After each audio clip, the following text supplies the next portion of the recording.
Mind Gap Podcast.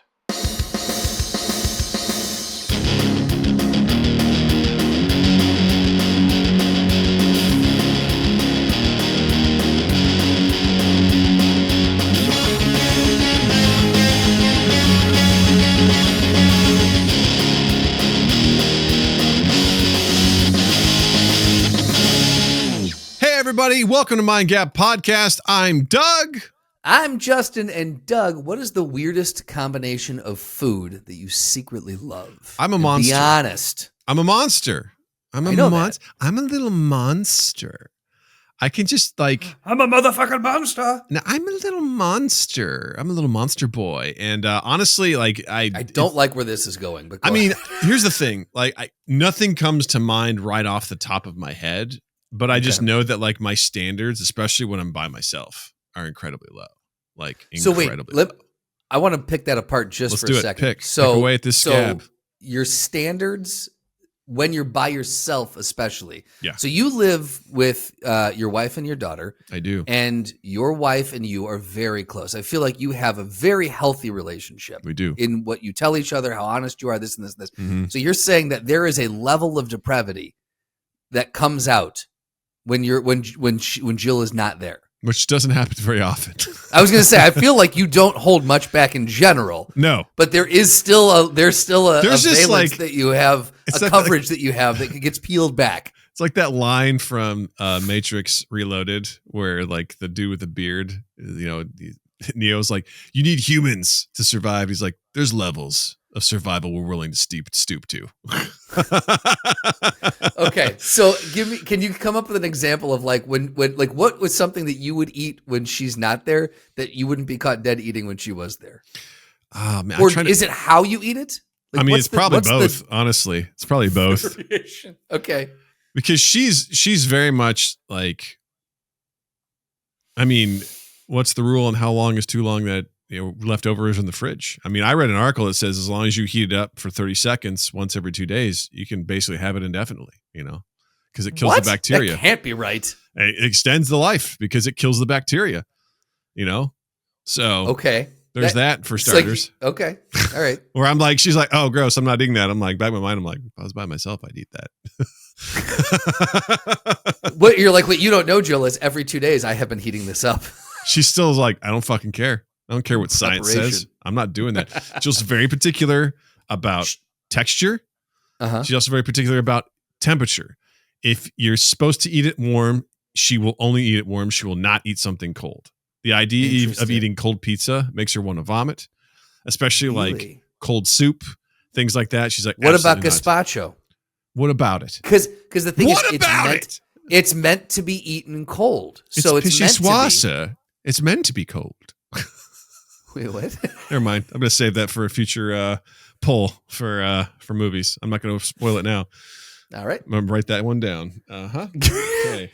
But by the logic that you're setting out with Jill is that if she eats the foods the way they're meant to be eaten, so gazpacho is meant to be eaten cold, but it's cold soup, and soup is traditionally hot, and so she'll probably pass. Ipso facto, where does she stand on gazpacho? Well, guess what? She normally has soup hot. So therefore, if it's a cold soup, she's probably going to pass. So, all right. There you go. I'm just saying, there's a lot of holes in her logic here. Yeah. A lot of holes. But yeah, it's just for me, I'm like, oh, I don't give a shit if this is cold. Nom, nom, nom. She's like, right. I'm like, I don't give a fuck. Tastes good to me. I don't give a shit. Yeah, would it be better warm? Sure, but I don't want to spend 2 minutes to warm it up. I just can eat it right here out of the thing. No problem. Right, exactly. I remember when I was a kid, I used to do a slice of bologna with some ketchup. And then just eat that straight up. Bologna and ketchup. Interesting. Mm-hmm. Okay. Yeah. I'm a bologna guy. That's why when you sent the most recent butcher shop thing, he was like, spicy bologna. I'm like, okay.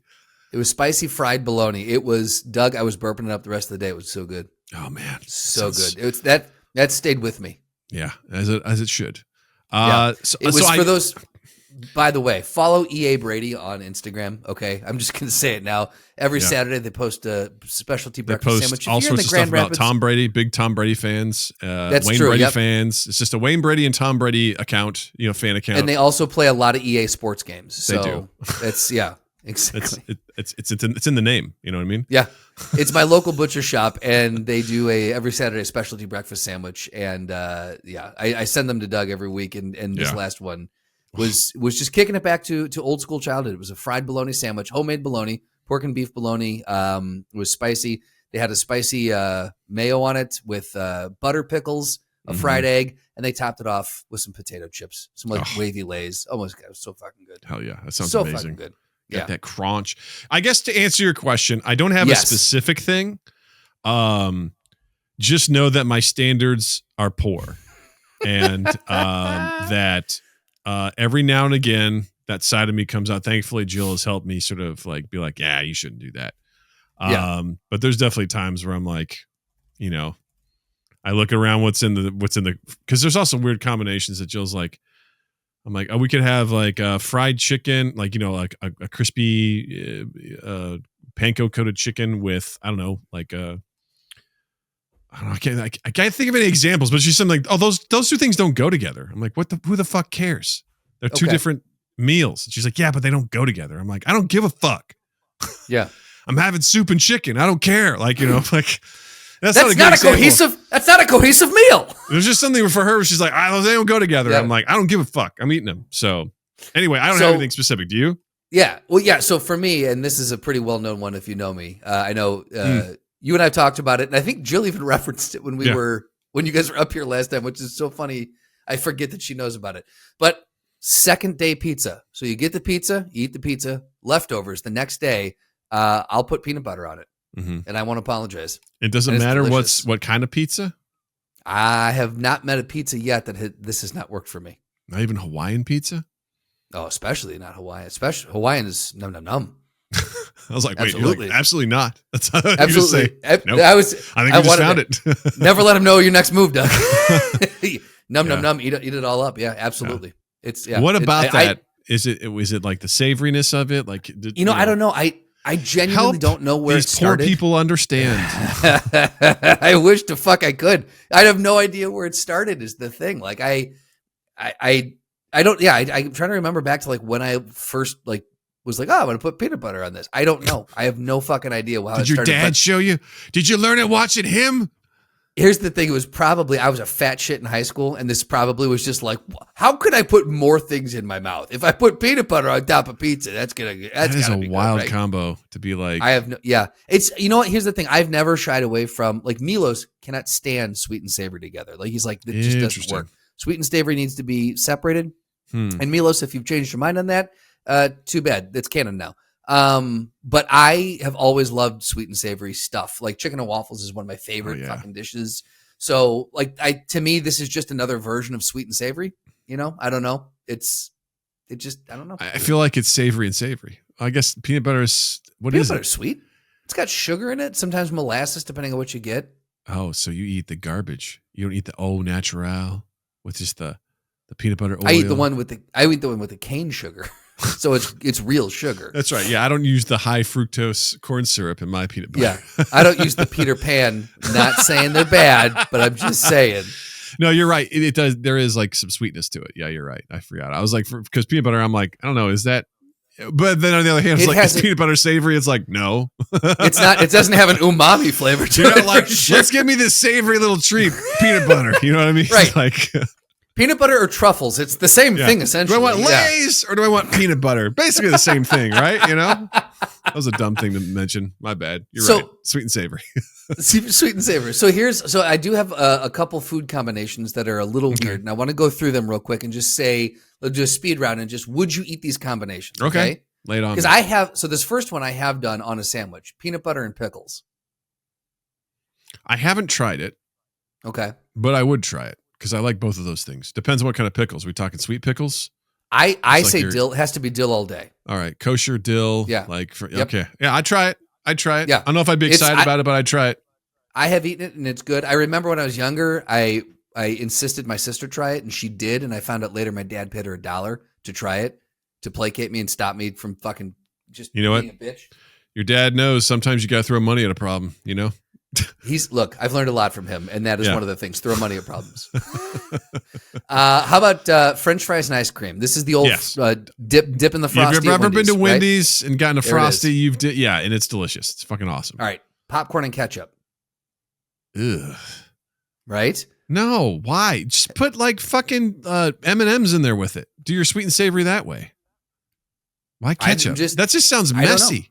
It's like tiny, tangy flavor bombs. Some swear it's like movie theater magic. I'm like, that's ketchup. I don't know what you're talking. Ketchup. Have you done ketchup and potato chips? Yeah, I've done that. Because it's akin to French fries, right? So I guess the idea being, I get the idea. It just seems like a nightmare. Yeah. How about watermelon and feta cheese? Ooh, I like feta. I like watermelon. I've also done all day. I think have we both done? I think we did watermelon and mustard, right? We did try that. We did do that. It was not this year. It was the previous. Yeah. Yeah, because that was a whole thing. We tried that. It was weird, but I feel like I would try that. It'd be refreshing with the watermelon, and I like feta. Feta's solid. It's pretty sharp. Watermelon. I've done a watermelon salad like this, and you won't like this. Red onion. You don't like that. Whatever. That's fine. But watermelon, feta, and then a little balsamic glaze on it, little drizzle. That is. I love me some balsamic. That's for sure. Yeah. How about a banana and mayonnaise sandwich? I don't like banana that much, like that. Just straight up. Yeah. I like banana. You eat banana for the shape, not for the flavor. Correct. That's exactly right. It feels right. I'll like freeze it and blend it and make it into a shake, but I don't like eating bananas all straight up like that. And mayonnaise is banana mayonnaise. That seems like a terrible combo to me. I don't think so. How about Cheetos and milk? God, no. No, man. I feel like you get your ass beat for saying something like that. I'm gonna give you one that's gonna make you mad. Oreos and orange juice. Oof, the citrus. Yep. The citrus with the sweet, because that's, I don't know really what goes well with orange juice. You know, not much. I like ice. You know, I'd like my orange juice on the rocks, please. Yeah, like I like my orange juice when I've got a breakfast sandwich. Like if I got a hot breakfast sandwich, sometimes I don't like the hot coffee with it. I like the orange juice, and it's just a nice sweet. It cuts sweet, through, cool balance. But like because the orange juice is also sweet but citrusy. And but I'm not dipping a sugary cookie inside of it. That's no thing. That sounds awful. Yeah, just awful. How about tuna and peanut butter? Peanut butter again, huh? I don't like the idea of fishy with peanut butter. I don't think so. Okay, that doesn't sound good. I got two more for you. We're gonna do grilled cheese and jam. Okay, I could do that. I could get down with that. Yeah. It's kind of akin to like a Monte Cristo almost. Like there's something in there. For sure. Yeah. I could get down with that for sure. All right, last one. We're gonna go chocolate and bacon. Yeah, absolutely. Have you ever had chocolate covered bacon? I've done brown sugar on bacon. I forget what I did. I made like maple bacon sticks. Like a candied maple bacon. Yeah, candied bacon. That's what it was. Yeah. Fucking fantastic. And it's fucking fantastic, guy. It's fucking fantastic, bro. That was great. And I could totally do chocolate and bacon for sure. That makes sense. How about peanut butter and bacon? Let's do that. Let's get peanut butter back in here. Yes. There's nothing wrong with that. No. Put peanut butter, I'll tell you what. Chocolate bacon. It's the Elvis special. You put peanut butter and bacon on a banana sandwich, and now you're good to go. Now we're just fucking playing with fire. God. You ever had peanut butter on a burger? I've had that. That sounds really good, actually. See, why is that good and not pizza? It's obvious. And if you need me to explain it to you, then you're fucking stupid. You're not wrong. I don't value myself. I don't like myself. Nope. I sure don't. Well, look, some people might find those things to be very scary. I do not find some of those combinations to be scary. I think some of them are quite delicious. Yeah. Some of them might make you go, you know? Some of them might. And I would say eat more of them if they do. Eat more. Eat more of that. I'll have what you're having. Let us know. What's the weirdest food combination that you've ever put together, either as an adult or as a child? No judgment. Let us know down in those comments. YouTube.com/MindGapPodcast, or join our Discord. Link in the description.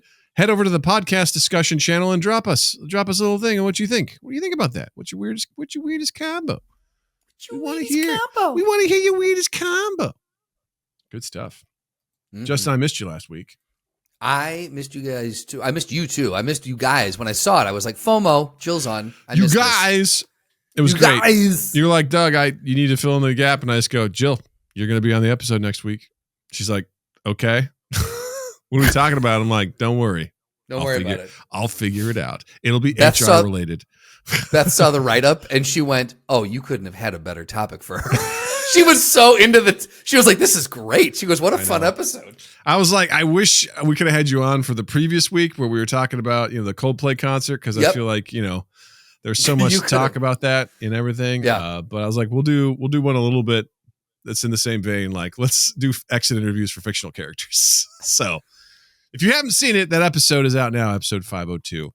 We had a fun time talking about different fictional characters like Frodo, Jason Bourne, Wreck-It Ralph, and pretending as if Jill had to do an exit interview with them. And like, here's what happened in their story. What would you say to them? What would you say to management?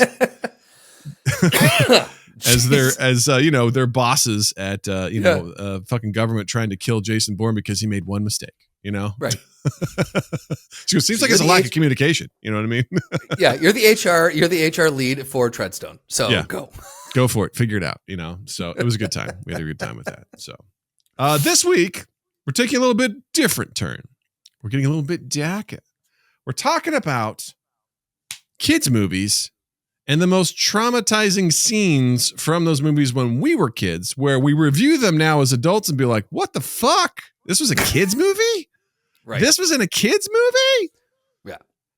And part of this is like, yeah, we didn't have PG-13 ratings back then. So it was either G, PG, or R. So really it was closer to PG because there was nothing in between. Right. But some of these things were slapped with a G rating. And I'm like, really? Okay. That's wild. Little intense. Yeah. This is the thing where, again, for anyone who's been here a while or just joining, if you want to understand how Doug's and my brain work, I was just telling Doug on Saturday, Beth and I were hanging out with friends up here, and the conversation went to they just up here. He means heaven. That's it. Yep, I've died. Yeah. That's just visiting. Living. Just living. Just visiting. No, we were having a conversation with some friends, and it turned to this. And then it was Saturday night. Sunday, Doug messaged me and goes, "Hey, here's the topic I'm thinking for this week." And I was like, "This is why we work so well together." It was right there. That's why we're friends. This is why we do this every week. This is why we bridge the mind gap. That's right. Ba-ba-bow. I think the right sound effect would be. Oh my God, I'm gonna buff. There we go. There it is. So we're gonna start off with the obvious one, the one that hits everyone. That actually came up during my D&D session the other night as well, which is and when I have asked people about this, I asked 5 people today. Mm-hmm. Yeah. What would you, and all 5, this was the very first one they mentioned. This is in our generation. This is burned into our skulls. It's a horrifying thing. It comes from none other than Neverending Story, and it is when Atreyu's horse Artax sinks in the swamp. And it is a gut-wrenching scene. If you've never seen this movie, it's fucking wild. I would love, similar to if no one's ever seen Goonies before, and they watch it for the first time as an adult, I would love for someone who's never seen Neverending Story as an adult, watch it. Yeah. Tell me what you think about this, because this is wild movie. And we're like, we're just watching this as kids. It's about a boy who's getting bullied, and he runs into a fucking bookshop. And then goes to the attic and opens a book he's not supposed to. And he's reading about all this stuff, that's actually happening in a fantasy world. And part of it is he's following this hero Atreyu as he tries to stop the Nothing, which is this force that's just destroying the world, consuming things. And part of it is he has to travel through the swamp of sorrow. And I think the only way to not slip into the quicksand is to not be sad or worried or something. I don't remember all the details. It's something to that effect, yeah. And as he's going, his horse starts to sink, and then he tries to get the horse out, and the horse slowly sinks into the mud and dies in front of his eyes. Yeah, well, he's got the reins, and he's pulling on him. He's like, "Come on, Atrax, come on, you got just try." Screaming as this horse is just whinnying and just slowly sinking below. It's the worst. And he's pulling with all his might, trying to pull this what is presumably a preteen boy. He's trying to pull a horse out. 12. At the oldest? Yeah, at the oldest. Yeah, and he's just trying to muscle a horse out of a swamp. Yeah. And fuck, man, that I remember watching it as a kid. I think picture I watched the scene now. I haven't seen that movie in decades, and I Yep. can picture exactly what that scene's like. I remember watching it on the first time I ever saw it was I rented it from the video store. It was on VHS, and I paused it, and I was like, it was the first time in my life I was like, I need to unpack this. Like I was sobbing, and I'm like, Mom, and I couldn't finish it. I had to go back to it later. Like it fucking wrecked me. It's brutal. Absolutely wrecked me. And brutal. kudos to the person who plays Atreyu. Like that actor fucking emoted. They killed that horse. Emoted. So, yeah. he watched it happen. In real life. In real time. Yeah. It was, look, Hollywood had a different set of standards back then. I think this was made in a Germanic country. So, rules are different, back then. I think it'd be pretty easy for me to emote as they're like, this horse is dying. It's drowning in the swamp of sorrow. I'm like, I'm already crying. We haven't said action yet. I'm like, fuck you, man. Fuck you. A similar scene in the same movie is the Gamork jump scare. Fuck the Gamork. Dude. Fuck that dog. It's this wolf. Fuck that dog. And all that, because this is what I think makes these things even scarier back then, is because they didn't really rely on CG stuff because the technology wasn't great. So it made Jaws so scary. Yeah. So at they the made time, this puppeteered, giant, terrifying, fucking black-haired wolf. And at one point, green eyes. He has green eyes, and like Atreyu's like trying to go to this cave, and this thing's just waiting in there. There's like a jump scare where like lightning flashes, and he's there. It's fucking terrifying, absolutely terrifying. I'm like, oh my god. That I honest to God, I want to say that probably has something. We've talked on the podcast very recently about fears and about there's some afraid of the dark. I think our generation's fear of the dark, anyone who has that, is partially due to that scene. Because that dog just fucking blends in. I still to this day wait for a pair of glowing eyes in a dark room. There's something in the back of my head that still doesn't let go of that. Yeah, I'm just looking at screenshots of this right now. Jesus Christ, man. Like, just fucking horrifying. Yeah, it is. I would like, and I'd be very curious to show a kid. Like, I would be very curious to see if Natalie watched this now. Oh, and dude, she fucking hate this. But like she with all the hate things this. all the stuff that she's used to, as far as like with graphics and like, everything. Exactly. Oh my God. Look at this. It's horrifying. Yeah. Like would a child of today still be as affected as we were then? I think so, to some degree. You think so? I like this. Gamork, Tales of the Midnight Forest. Yeah, that's some sort of like figurine. But I mean, look at this shit, man. Go to the one all the way on the left. Yeah, right here. Oh man, just yeah. Yeah, but that one right there, where he's like, rah, fucking terrifying, dude. Just absolutely terrifying. If you're just listening to this, we're just, we just pulled this up. If you're listening to this, go to YouTube and watch the just go to Google and type in Gamork, Gmork, and you'll get plenty of it. It's terrifying. Yeah. So the Neverending Story was a that probably leads the pack in childhood traumas for like. If everyone's like, why do the millennials and especially the elder millennials have so much issues? Look back to what we were watching. Yeah, right. This is that movie right there is at the top of the list. This is a great quote from the movie too, from Gamork. He's like, "I am the servant of the power behind the nothing. I was sent to kill the only one who could have stopped the nothing. I lost him in the swamp of sadness. His name was Atreyu." It's like, Jesus Christ. Yeah. Fuck me, man. He was voiced by Alan Oppenheimer, who also voiced Skeletor in He-Man. All right. Get out of here. Seriously? Yeah. Man, that's the voice of a generation right there. Right? Let's Holy go. Shit. Okay. Get Crimes. it, Alan Oppenheimer. I love this because we used to do this website all the time for our throwdowns. Crimes. Attempted omnicide. I'm pretty sure that means killing everyone. Omnicide. Yep, that's it. Yeah. Refers to hypothetical destruction of all life or all human life. Followed by attempted murder, aiding and abetting and stalking. But I think omnicide definitely leading the pack That's on that one. Again, top of the list. Yeah, exactly. Yeah. Yeah, pretty wild. All right, let's move along here. This was fun. That was a good one. That was a very good one. Yeah. I don't know if you remember this one, but I didn't until you put it on here, and then like something unlocked. I'm like, I forgot about this. Yeah. Scene. So in Jesus. the Disney cartoon Pinocchio, there's a character named Lampwick, and they turn into a donkey at some point when they're at Pleasure Island. And I remember it being very visceral, it seemed violent, but essentially it's like screaming. You start seeing the hooves. It's basically body horror transitioning. And they show it with like against a shadow of him morphing too, which is just like, again, that's pulling a page out of a horror movie book. Yeah.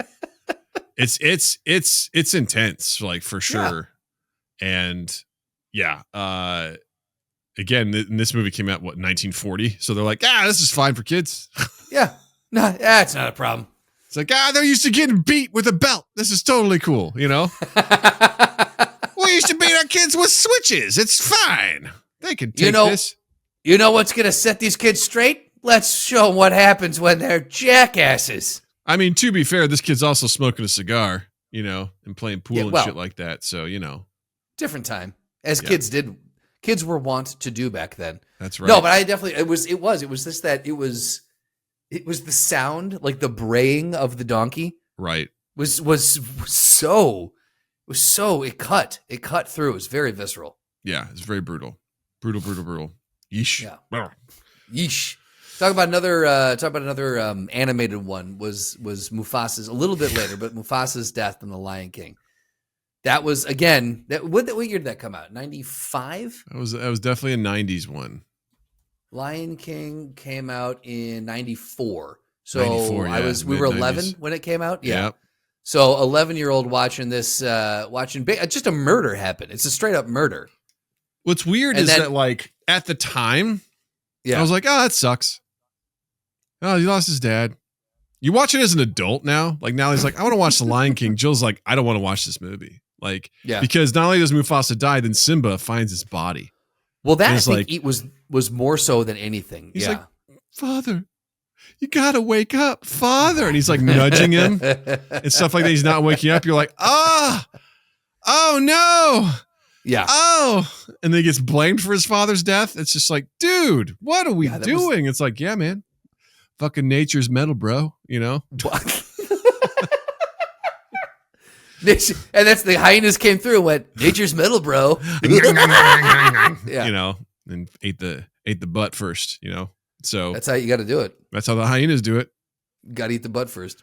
And if the hyenas are going to do it, I'm going to do it. You know what I'm saying? Words to live by. You got to slap some peanut butter on that and just eat the butt first.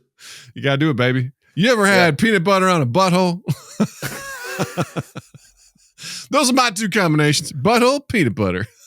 I would tell you something. That's one combination I've never tried. Tell you what, sweet and savory. You know what I'm saying? You know what I mean? God. Hey, put my water down on that one. You're like, you know what? I don't want to drink. I can't ingest anything. I don't want to try and breathe and drink and all that sort of stuff. I don't want my body to function right now. I need to move on to something else that's very sweet, which is... Speaking of chocolate. Chocolate.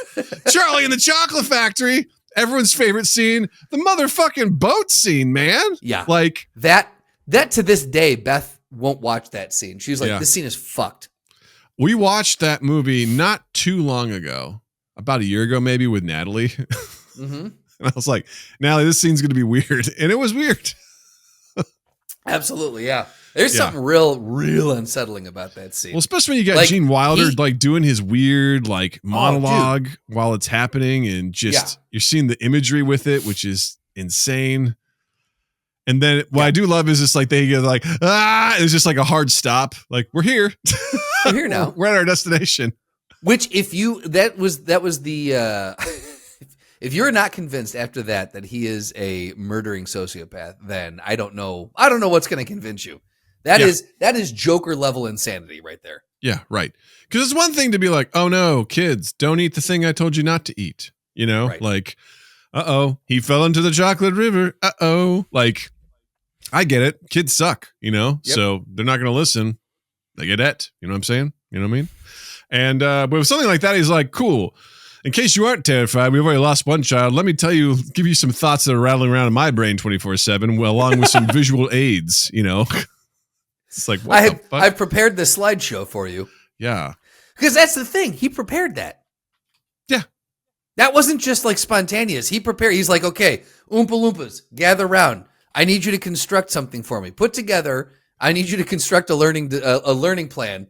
That we're going to teach these kids what happens, okay? We're going to teach them the madness of this place. Yeah. I need you to make it an immersive experience as we go through this tunnel. Figure out how to project it on the walls. Bring some lighting in here. Call Industrial Lights and Magic. Get them in. And, have them set something up. We need this done by 5 p.m. Friday. Can we make that happen? You guys ever been to the Sphere in Las Vegas? I want you to take that concept and apply it here, but it's a boat ride. He just got done watching the Backstreet Boys, came back and said to the Oompa Loompas, I want to recreate this. He's like, don't worry, check it out. Here's some bars I got for you. There's no earthly way of knowing which way we are going. There's no knowing where we're rowing or which way the river's flowing. Is it raining? Is it snowing? Is a hurricane a-blowing? Not a speck of light is showing, so the danger must be growing. Are the fires of hell a-glowing? Is the grizzly reaper mowing? Yes, the danger must be growing, for the rowers keep on rowing, and they're certainly not showing any signs. They are slowing. Yeah. We're here. Are the fires of hell a-glowing? Is the grizzly reaper mowing? Damn. Kids movie. I will say this. Yeah, right. Again, kids movie. And then also, I think we can all agree there was no one who did it like Gene Wilder. No. That man was a goddamn gift to the That man screen. was like, give me this part. I got you. He delivered in every role he did like you wouldn't fucking believe. Man, when he went unhinged, he was the king of unhinged. Hard to stop him. Hard to stop him. Yeah, Oof. absolutely. All right, next one. Jesus Christ, this one has always been singed in my brain. Again, I forgot about this one until you put it on the list. I watched this movie with Natalie not too long ago. Who Framed Roger Rabbit? Yeah, I was like, let's watch this. I was like, okay, fuck me, dude. I watched this shit in second grade because I remember getting a book and doing like a book report. Like it was a book like that basically was like the movie, but like for second graders. And like reenacting it in front of the class. And I was like, you go back and watch this. Not only is this hyperly sexualized cartoon character, oh my Jessica God, Rabbit, which also implies that she's, having sex with someone, but they're playing quote unquote patty cake, and she's like, oh yeah, give it to me. And it's like, oh, they're playing patty cake. But I'm like, it sounds like they're having sex, which is weird. Can I put a pin in this real quick? I just want to ask, as a parent, because I remember watching scenes like that were suggestive in movies when I was younger with my parents, and how unbelievably awkward the whole room just felt. Was that like what was the vibe? Did you try to explain? Did you try to what was, because you're very open and honest about things. Like did she ask what's going on? Like what was that like as a parent? A lot of that stuff just goes over her very head. Hyper. She doesn't get it. Like we were watching a scene in Arcane where two female characters start like ravishing each other. Yeah. And I was like, I was sitting there being like, okay, all right. Well, they're taking off their tops. I'm like, cool. I turned around, I'm like, I think we got the point, don't you? She's like, yeah. I'm like, cool. I just like skipped ahead a little bit. And she goes, awesome. Hey, they're gay. I'm like, yeah, they are. And they like each other. And isn't that cool? That's cool. Like, okay. Yeah, I mean, wow. That's, again, like a very perceptive. There was no nudity, but it's like, they're reaching for belt buckles. I'm like, we're good. We're good. We don't need to. I was like, I don't know what's going to happen. I haven't seen this yet. So I was like, I don't know what's going to happen here. But, she gets all like, when people kiss, she's like, ew, gross right now. Yeah. So, Absolutely. Yeah. But also I was watching Rick and Morty the other night. She's like, oh, this is great. I'm like, yeah, okay. All the references go over her head. She doesn't know. I'm like, oh, you don't get that comedic reference. You have no concept for any of like stuff. References are one thing, but like when someone's moaning and doing those sounds, it's just, I don't know. That's just, to me, I don't think she knows what that means yet. So that's, and nor should she, but it just, I would. That's why I'm like, as an adult, I'm like, hey, if you have questions, I'll tell you. Yeah, it's fine by me. She asked. Jill was trying to define what a slut was to her the other day. I don't know if I told you about that, but I think you did. We're watching Dropout. We're watching Game Changer, and the characters come on. They're like, "What's up, slut?" And I was like, hey, by the way, Natalie. She tried to say that. I go, hey, by the way, don't say that to anybody ever. Yep. She's like, why? I go, it's not a nice word. And Jill's like, yeah, it's and I turned to her. I'm like, floor's all yours. Go for it. explain, just define slut to our Doug's 9-year-old child. I'm gonna go get a snack. I'll be right back. I was just gonna be like, just don't. It's not a nice thing to say to people. And Jill's like, it's like when, it's a mean word to say for someone who kisses a lot of other people, even maybe when they don't. I'm like, hey, you know what? It's about as good as we're gonna do. Well done. That's a good on your feet answer, Joe. Yeah, I was like, yeah, don't, because now he's like, hey, what's up? Shut. I'm like, no, it's slut, and don't ever say that. Okay, don't. Should just let her go with shut. Yeah, that's the thing is like, I don't want you to think that it's okay to say. So anyway, Who Framed Roger Rabbit? The scene in particular is when there's a cartoon shoe by the judge grabs it and he slowly dips this shoe into the dip. And it slowly melts away and burns. And you're just like, that motherfucker just murdered him. Like, he just murdered that thing. And then later on, like, you do the whole thing where, like, you find out he's a toon. And he starts doing really creepy shit with his eyes and everything. And then he gets slowly melted in the dip. Yeah. And all that's left is, like, skin. And we're like, yeah, this is normal. Real gross. Hey, Mickey makes a cameo appearance in this film. This is cool, right? Bugs Bunny's here. All this is fine. That's wild, man. There's a goddamn murder in it. A dude gets shot. Like, it's insane, dude. It's like a noir. That was rated PG. There was definitely PG-13 then, for sure. Wow. There's a part where a weasel reaches down Jessica Rabbit's like top and gets a bear trap, and he's like, it's booby trap, Like, I was like, he's trying to sexually assault her. Jessica Rabbit? What's up? Kathleen Turner played Jessica Rabbit. I never looked at the cast list before. Wow. Yeah. Okay. Insane shit that they were they did. And they're like, it's a kid's movie. It's a kid's movie. You know what I'm saying? It's a kid's movie. Man, that's wild. Yeah. Okay. We've talked about this before. I'll just mention again, the Wheelers in Return to Oz. Really creepy dudes who basically, first of all, it's a sequel to Wizard of Oz, and it's a very creepy film in general. But there's these dudes that like they're like roll around on wheels and they like scream and they come at you. It's let's see if I can pull a picture. Supposed to be like the that film's version of like the Flying Monkeys. Yeah, they're pretty goddamn creepy, to say the least. Oh yeah. Let's do this. Right? Yeah. Long arms with wheels on the bottom. Yeah. But like here's kind of a shot. Like a lot of them, like they roll around with like these helmets on that are terrifying. Oh yeah. I remember this little rust bucket dude. Yeah, man. God, it's so weird.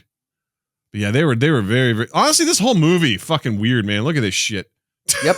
It is. There's nothing normal about this movie. This movie is fucking wild. Look at that scarecrow, dude. Oh my God. Horrifying. Yeah. When what? Return to Oz was 85. Man, the fucking 80s, man. 80s were just nuts. Oh, we're going to get more nuts. Yeah. Let's go. But before we go back, let's take a trip back to 1979 with a little wonderful family film cartoon called Watership Down. I have no idea what this movie is, by the way. Dude, it's about... No idea. It is wild, man. It is about... I'll share this with you too. So you can kind of just get... Samantha, you don't know anything about this film? I know nothing about this film. All you need to know about this film is this image right here. Oh my God. What the fuck? Was it a bunch of rabbits get rabies? So it's a bunch of rabid rabbits. Look at this. Yeah. Here you go. So it's essentially about like a bunch of rabbits who have their own like religion and mythology and things like that. And they have to flee their home because there's like a prophecy that things are going to go bad. And they run into like another group of militant rabbits that are led by this creepy dude. And these rabbits get fucking attacked.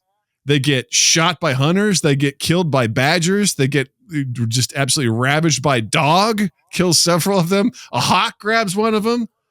Like, look at this shit, man. What is going on? I remember seeing this. Dude? Oh my! I remember seeing this in second grade. In second grade, they played this at my Catholic school. What? I remember, and I was like kind of bored watching it, and I was like rolling around. But I specifically remember rabbits beating the shit out of each other. Like Jesus Christ, dude! Is it? Wait, is that a rabbit with what? Yeah, is it a one-eyed rabbit?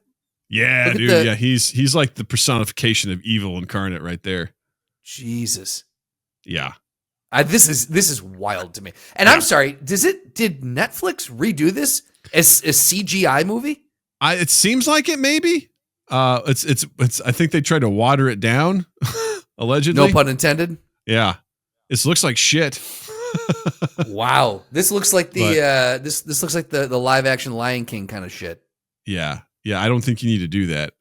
Yeah, this is like part of the image of like the vision they're having where there's blood seeping out of the forests. Oh like my it God. is. What is happening, dude? It is insane. It is the classic insane. trailer thumbnail there. Yeah, You just took it down, but that thumbnail is bonkers. Yeah, dude, it is insane. It's an insane Wow. And it was listed as a G-rated film when it came out. That's fucked up. Yeah, man. I'm sorry. That is just fucked up. Lots You of want to talk bloody about murder. the 80s were a wild time, the 70s, bro. That was a wild film that I just have simple images of bloody murder. My goodness. And Were then I can't imagine that you were upset with it because that one rabbit bit your hand. well, that was after the fact, but I was like, this is how they are. Yeah. I know these guys.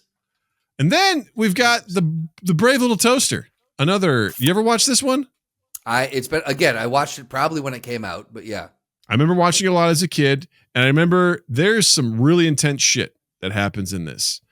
At one point, there's an air conditioning unit that gets so mad that it dies. It literally dies. So this is a world where like appliances are real, of a heart attack? sentient. It like gets overheated and it fucking blows up, and it like they have a shot of it like dead in the window. That sounds funny. Yeah, right. Yeah, there's just like sentient like appliances and things. There's a junkyard where there's a car that starts singing about how he's gonna get squished, and he does. He gets like all chopped up and destroyed. I think I remember the toaster sacrifices himself to save his friends. Like Jesus. it's insane, dude. It's intense.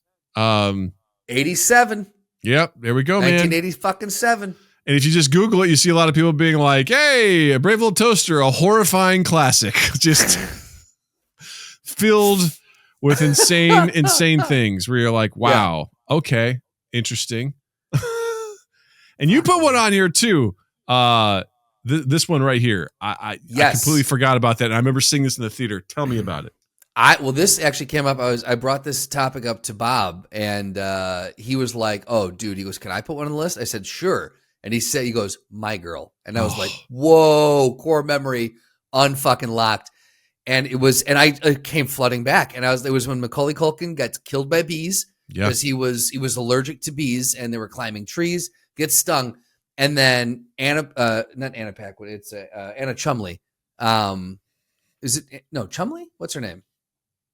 Help me. Help me. She played in Veep. I know that. I got you. Anna. You got me. Schlumsky. Mm-hmm. Yes, that's the one. So they're having they're hosting the funeral because it's I think her dad is they run a funeral home. He's a mortician, and they're running his funeral they're having the service, and she's on the stairs and she starts crying, and then she runs down and slowly approaches in the middle of the sermon, and then she just starts like lamenting over his body. And she gets to the point where she's like, and his face, and he's in pain, and where are his glasses? He can't see without his glasses. Put his glasses on. Just tears coming down her face. And then Dan Aykroyd tries to like comfort her, and she takes off running, and it's just this he draws glasses on him, to make her feel with better. A big Sharpie, yeah. But then he does a mustache, and that's just too much. But it's too short on either side. And he's like, wait, I got a long night. I got to get that longer because that looks like somebody else. We don't want to do that. Exactly. Yep. And then they put a cigarette in his mouth, and then they put him in a chair. And they turn him into a donkey, Exactly, yeah. It becomes Weekend at Bernie's. No, but this, I just remember, like, first and foremost, just being like, I remember watching this as a kid being like, he didn't die. And I was like, he died. I went to go, I loved Home Alone. I couldn't wrap my head around that. Yeah, I loved Home Alone. I'm like, oh, this is going to be a great movie. I remember being really bored by the movie, and I'm like, oh, wait, he died? I was so struck by that. And then her performance, I don't know what, it just unlocked. And again, watching it as an adult again, but like watching it as a kid, you're just like, fuck. Like I immediately went to like my friends dying and being at their funerals, and it's just something unlocked there. Another one that is always when E.T. when he flatlines, dude. When they've got they're him and Elliot are both on the tables and he slowly just says I think he says stay, and it's just it's tough, man. He fucking he's like all ashy and pale and just slowly fades out, and Elliot's in tears. His brother runs in, and then they have the redemption where he's in that like hyperbolic chamber or whatever. They open it, and his heart starts glowing again, which is great. But when he flatlined, that about fucking wrecked me. And even as an adult, you watch it again, and I'm like, goddamn, dude. Yeah, absolute right? goddamn. And again, it's like, this is a kid's movie, and this thing just fucking dies. Movie. You're like, what the fuck? Spielberg yanking at your heartstrings over here. Spielberg just yanking it. You know what I mean? Just like he did in Jaws. That's right. All right, couple quick ones before we head into our game segment here. You put White Fang on here? White Fang, yes. So, do you remember this movie? I feel like I should. It doesn't. So, Ethan Hawke at the end of the film, my note is Ethan Hawke threatens a wolf with a stick, but is all you need.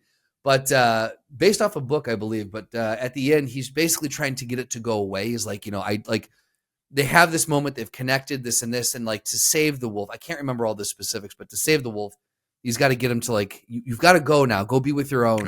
One of those things. Like, go on, get out of here. Yeah. Just go, just get. And they show this giant wolf looking at him, and he picks up, he tries to throw rocks at him, and he doesn't move, and he picks up the stick, and something like triggers, and you just see the wolf, like, I don't know how they did it, but like the animal that they got, like there's this look of genuine betrayal in his eyes, and he just turns and takes off, and Ethan Hawke just breaks down. And it's just a similar one in Air Bud, where he's just like, I don't love you anymore. Go away. You're like, man, I could do that to Air an Bud, animal. Air Bud, it's Air Bud. I love this. I just looked it up, and this is people ask, what happened to the dog that played White Fang? I got bad news. That movie came out what year, Doug? 1991. Oh, I got bad news. Got bad news. Even if he was a really good dog. He's the bestest boy, but I got bad news. Even if he was a record breaker, but he didn't hang on that long. Got bad news for you. No, you know what happened to him? He ran away, and he found a pack of his own, and he's living happily ever after. Up on the farm. Upstate. Whatever. Pick a state. He's just upstate. He's just there. He's somewhere up there. Yep. Last honorable mention, technically, Gremlins, because there wasn't a PG-13 movie or rating at the time. Gremlins was kind of also marketed as a kid's movie, and that movie is riddled with horrific things, from the monologue about the young woman's father who's trying to play Santa Claus and slipped and fell down the chimney, broke his neck, and they didn't find him until they tried to let it light a fire, and they found him dead in the chimney, to, I don't know, all the gruesome Gremlins deaths. Like, one blows up in a microwave, Spike at the end gets melted. It's brutal, horrifying, just horrifying film. And I watched that a lot when I was a kid. So real quick, we reached out to the community on Discord. Check the link in the description. We said, hey, what made you think, looking back on this, a movie that you saw and you look back on, you're like, wait, this was for kids? Noah had several. He says, All Dogs Go to Heaven, which is also wild concept for a film about dogs dying and whether they go to hell or heaven. Wild. Yeah. Wild. James and the Giant Peach. I don't recall watching that one, but he and someone else also mentioned that this was a pretty horrifying one. I don't know why, but they did mention that. It was a very, was that Tim Burton, James and the Giant Peach, 96 film? No, Henry Selick. Okay. It had a very Burton feel to it. Like, it was like all claymation-y. Oh, claymation stuff. Yeah. It can be kind of weird. It was just, it's odd.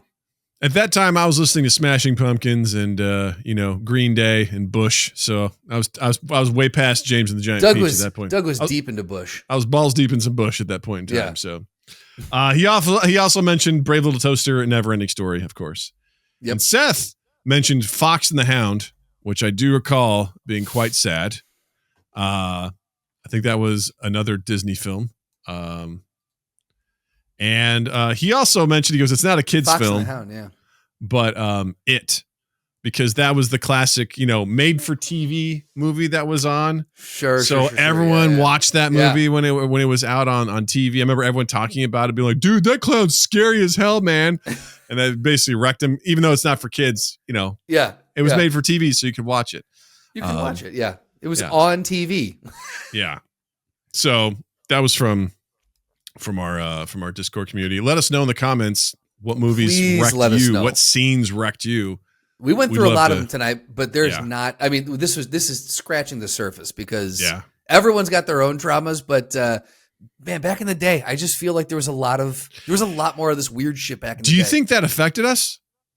Yes, Like- 100%. Why do I have trust issues? Why do I have commitment issues? Why am I phobic of so many? Like I think this kind of shit really. Because you fucked with compare us that to like as a Inside Out, generation. which is like, this is how you handle your emotions, emotional intelligence. Yes. And it's like there's here's sad. this there's sad horse things in drowning it. in the swamp of sadness. Yes, man.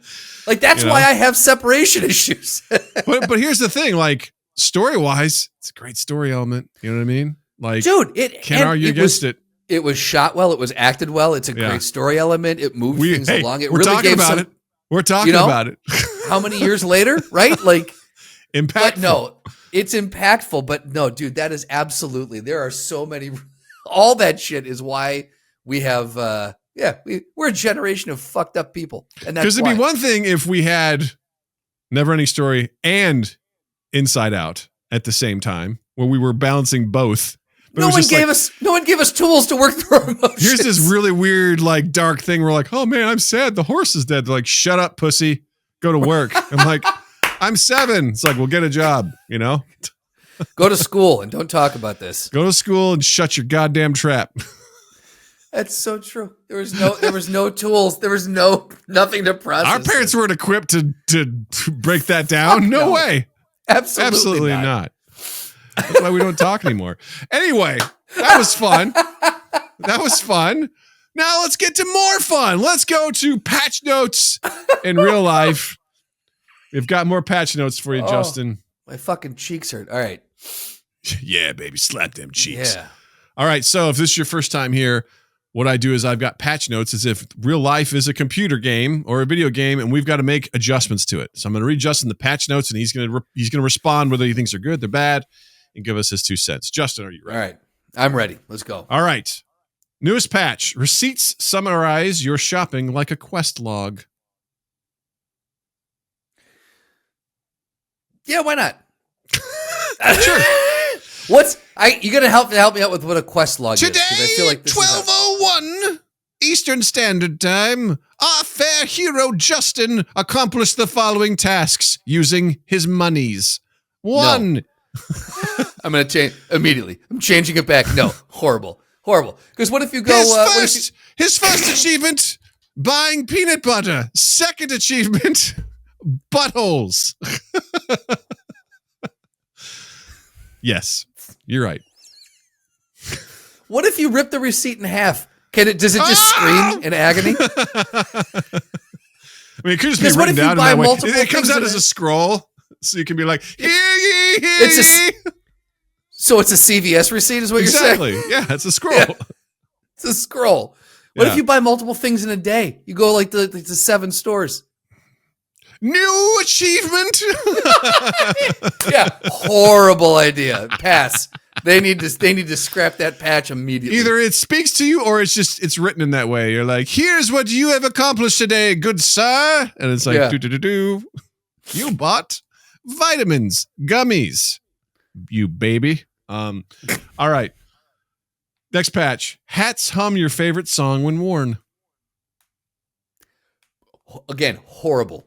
Why? It's your favorite song. 2. It's just straight. Here, I'll tell you something. When I had my Motorola Razr flip phone, Mhm. I was like, oh, I can actually put music as my ringtone now. Mhm. Game on.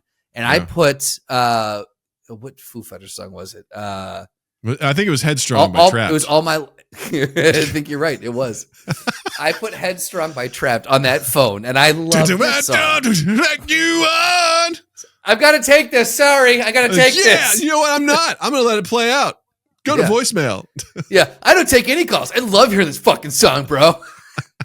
You ever realize that we can't get a hold of Justin now that he's got his new phone? It's weird. He just lets it go, man. Yeah. Yeah. No, I did All My Life by the Foo Fighters. Love that song. And now I'm fine. But after I got rid of that phone, for probably like 3 or 4 years after, when that song started playing, like on shuffle or on the radio, I had that uncomfortable urge of like, where's my phone? I gotta answer. So it anytime you set something like that where it's just over, I think it'll ruin it. It's just gonna. Your favorite song can change. It reads your head like the Sorting Hat. It knows what your favorite song is at that moment. It doesn't matter. Then you never have I mean, if you want to wear a hat, you have no quiet. You have no peace and quiet. It's just humming it to you. It's still not quiet.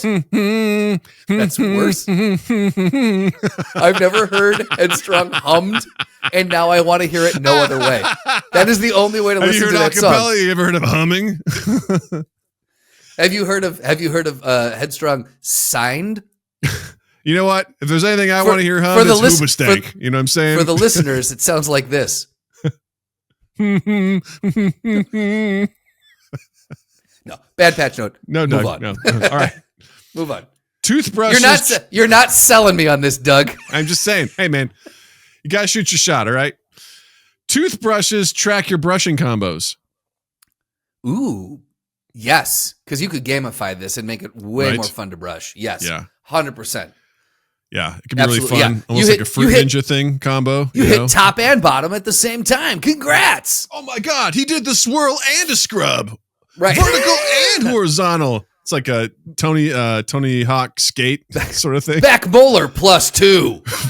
50 points combo. Ooh, he did the rail. I don't know what that means, but okay. That's when you ride the top of the teeth. It's not in the front or back. It's right around the rim. Yep. Running the rail into the back scrub. The much neglected top of the molar. All right. I think this one we're all going to love. Backpacks automatically sort your items. Yes, without a doubt. Isn't that great? You just throw shit in there, zip it up, open it, and you're like, oh, it's exactly where I want it to be. Oh, I love that. It would be so good. It's a mechanic in so many games. You're like, sort my shit of everything that I've gotten. It's like, how do you want to sort it? By type? By recency? How do you want to do it? I'm like, by value? Go. Boop. It just does it. Ugh. Right. By use? Yeah. Yeah, exactly. I think you're going to hate this one. Window wipers sing when activated. But sing what? Can you clarify? Your favorite song? They sing. It could be anything. Okay. So because of the lack of specificity. My life, I dreamed of someone like you. You're like, really? Headstrong, I'll take you on. Break your fucking face tonight. Give me something to break. It's just like, it's whatever, man. It's random. So because of the lack of specificity in this, I'm going to say hard pass because you don't know how good of a singer your windshield wipers are. They could have a horribly off key. Right. You don't know what song they're singing. And also, if you want to listen to the radio, then you and it's raining out. It's more for like the outdoor people, as you're going. Oh, it's more for that's even worse. It's just top of its lungs screaming, and you're just driving through a neighborhood. Yeah, and it's raining, or snowing or something. You're just like.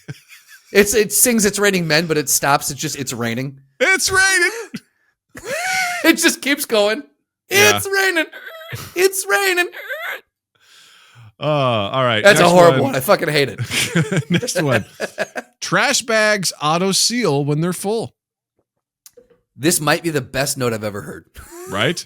Absolutely. Fucking be like, no, we're not going to squeeze anything else in. Nope. We're not going to do this. It goes, I'm done. Yep. Ties itself up and it's like, all right, got to take the trash out. Yes, take it out now. 100% yes. I think that is fantastic. Love it. Love it, love it, love it. Next one. Calendars predict when you'll need a nap. This is a tough one for me because I'm not a huge napper. Well, it's going to predict it for you. It's going to look at your calendar and be like, this is where you need to sneak a nap in here, buddy.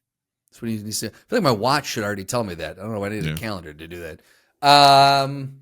I'm going to say, here's the thing. I'm going to say yes because it doesn't impose on you. It just says you might need a nap. So it's thinking ahead for you. It puts a tentative thing on your calendar. It'd be like, hey, let me ask you this. Is Meta tracking my napping cycles now? Why has it got to be Meta? Why can't it just be Apple? Pick one. Is Google? Is I don't know. is Trump tracking my cycles? What calendar are you using, Justin? Because guess what? They're tracking I use a your paper. shit. I use a paper calendar, Doug. Guess what? It's tracking it. Oh no! Big paper? Big paper. Big calendar's got your number. Oh baby. no! They got It's got my your number. napping times down, baby. Damn you, Office Max generic calendar. No, I think that would be. I genuinely think that'd be awesome. It'd be nice to have a suggestion. If it was like, hey, based on all this shit, I know this is typically when you start to like crash out. Go take a nap. I'll wake you up. That'd be Nice. amazing. I like it. All right, next one. Shoelaces auto retie every hour. Shoelaces auto retie every hour. Just so they're not getting loose, you know? So they stay nice and Is it- tied. You were taking way too long with this, man. I don't think this one's that big of a deal. And you were like No, this considering one- all the angles. You're like, hold on a second. I'm like, is it retie when they're off your feet too? Because I mean, that's just a waste of energy. Do you have to recharge them? I'm going to say no. I don't think this is a necessary patch. This is a guy who's never tripped on his own shoelaces. Right here. I wear Velcro, Doug. This is a guy who's only wears Velcro for this reason. I don't take naps. I wear Velcro shoes. I don't let other people tie my shoelaces together. Fuck them, you know, like. Would you? Okay. What about you? Would you like this one? I mean, I wouldn't mind it, you know. You wouldn't mind it. It wouldn't mind bother you. It wouldn't bother me. What is Google tracking my shoes? You know. Well, we're gonna track my steps next. I got bad news for you. I got bad fucking news. Okay, fine. I'll. Why not? Why not? They can retie every hour. Who gives a shit? You're like, whatever, that's fine. All right, next one. Blankets adjust warmth to your comfort level. Yes, 100% yes. Yes. Last night I had a battle of the blankets. It was like I was cold, and then I woke up middle of the night. I'm like, fuck, I'm so hot. Threw them off, and then I woke up about an hour later. I'm like, my feet are fucking icicles now. So if I could just have the blanket fucking know what's up and just adjust, you're like, I'm in without a doubt. Let's go. Would it make you use top sheets then, Doug? Top sheet isn't a blanket, Justin. Next question. Use your fucking brain for once, Justin. God damn it. Okay. I feel so abused in this episode. You literally asked, would you use this different thing that's not a blanket to do the thing that I told you that it would do? That's on you, buddy. That's on you, all right? All right. Next! Pentultimate one here. Here we go. Trash cans detect recyclables and sort them. Yes, I would love that. Absolutely. Hell yeah. Because I'll sit there and be like, all right, I know this is recyclable, but what's the number? Do we do that number in our area? You know, with do I need the lid on or off? Does the label have to be peeled? Does it like there's so many I'm like, yeah, like if you can sort it and like tell me what to do with it, absolutely. Absolutely. Super awesome. All right, here we go. Last one. All right. Microwaves announce mission complete when done. Yeah, I would love that. Yes. Because I tend to I just don't like the beeping that I know, happens the beeping after. is It's obnoxious. annoying. And Yeah. and so I always try to catch it 1 second prior to it being done just so I don't have to listen to it. If I could hear mission complete. Yeah, Yes. you can set it to different names. Like it could be Morgan Freeman. It could be Arnold Schwarzenegger. It'd be amazing. It could be Yes. Chris Pratt as Mario. Absolutely. Chris Nick Pratt Cage. as Garfield. Chris Pratt as as Star-Lord. Andy Dwyer. Chris Pratt. Yes. Those are the only options, though. Yeah. I would fucking love that. It'd be amazing. Yeah. Very Absolutely amazing. Jim Carrey. good. Jim Carrey. Yeah. Mission complete. That's all he'd say, you know? That sounded just like him. Nailed it. Nailed it. Woo! All right, we did it. We're running a little bit long, but it's Yeah. because we're having so much fucking fun. You know what I mean? You know what I'm saying? Yeah. Justin, what do you got to recommend this week? I'm going to piggyback off what you said a few weeks ago and say The Sandman. Second half of the season is out. The second volume of the season is out. And I have one more episode to go, but I'm going to hedge my bets and say I'm going to like it. So recommend The Sandman on Netflix. You have to separate the art from the artist after what's going on with Gaiman. But it's fuck, if you're a fan of the source material, they did a really fucking good job. I'm kind of happy. Like you and I have talked about this before. When a series goes on and on and on and on, it can get a little old. It happened with Walking Dead with us.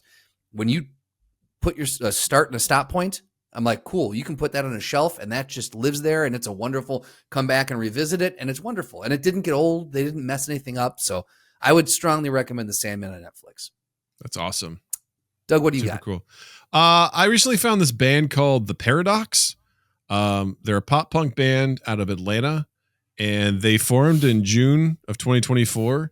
And they basically got like co-signed from Jack White, Travis Barker, and Lil Nas X. Like, Jesus, all right. They just released a song featuring Travis Barker, like in it. Cool. And they're just 4 black dudes from Atlanta doing pop punk, which I think is awesome because when you think pop punk, you just think a bunch of white boys. Yeah. And they're really fun, really good. Check them out on Spotify, wherever you catch your music. It's very much got some Blink-182 vibes and things like that. And I'm a big fan. So check them out. Called The Paradox. The Paradox. They have a song called Miss Lauren, which is about one of the guys having a crush on a teacher. And it's very fun.